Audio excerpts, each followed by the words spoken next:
আসসালামু আলাইকুম। আশা করি আপনারা ভালো আছেন। আলহামদুলিল্লাহ আমিও ভালো আছি।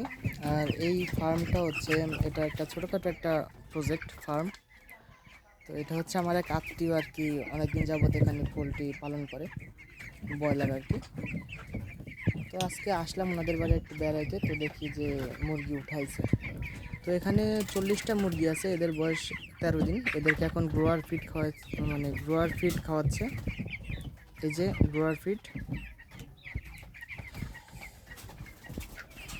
গ্রোথটা আলহামদুলিল্লাহ ভালোই আছে।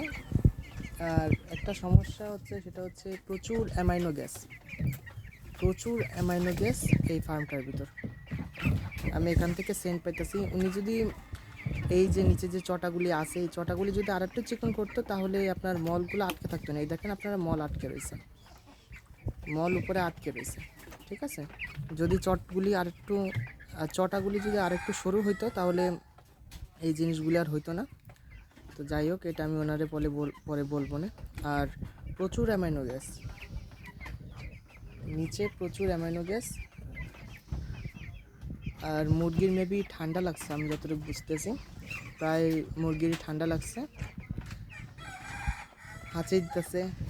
হাঁচি কাশি আর কি দিতেছে, প্রায় মুরগির ঠান্ডা লাগছে। আর 13 দিন যেহেতু বয়স, ওদেরকে ওষুধ খাওয়াইতে হবে।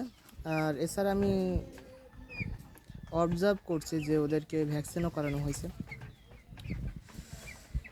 পোলট্রি মুরগি হচ্ছে এদের সামনে, আমরা পোলট্রি বলি বেশিরভাগ, ব্রয়লার মুরগি হচ্ছে এদের সামনে সবসময় খাবার রাখা দিতে হবে। এরা খাক বা না থাকে, এদের সামনে খাবার রাখতেই হবে।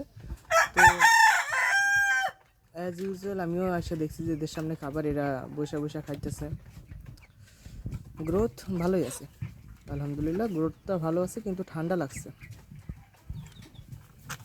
লাগছে, হাঁচি দিতেছে। এই দেখেন একটা মাথা, মানে এই যে মুরগিটা আছে, এটা অসুস্থ।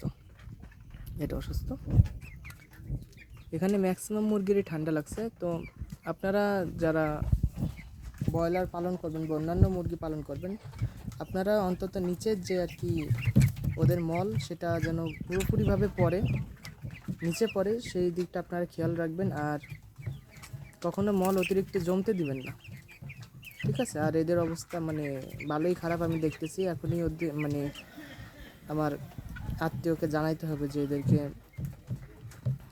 ঠান্ডার ওষুধ খাওয়াইতে হবে। তো সবাই ভালো থাকবেন, আমার জন্য দোয়া করবেন। আল্লাহ হাফেজ।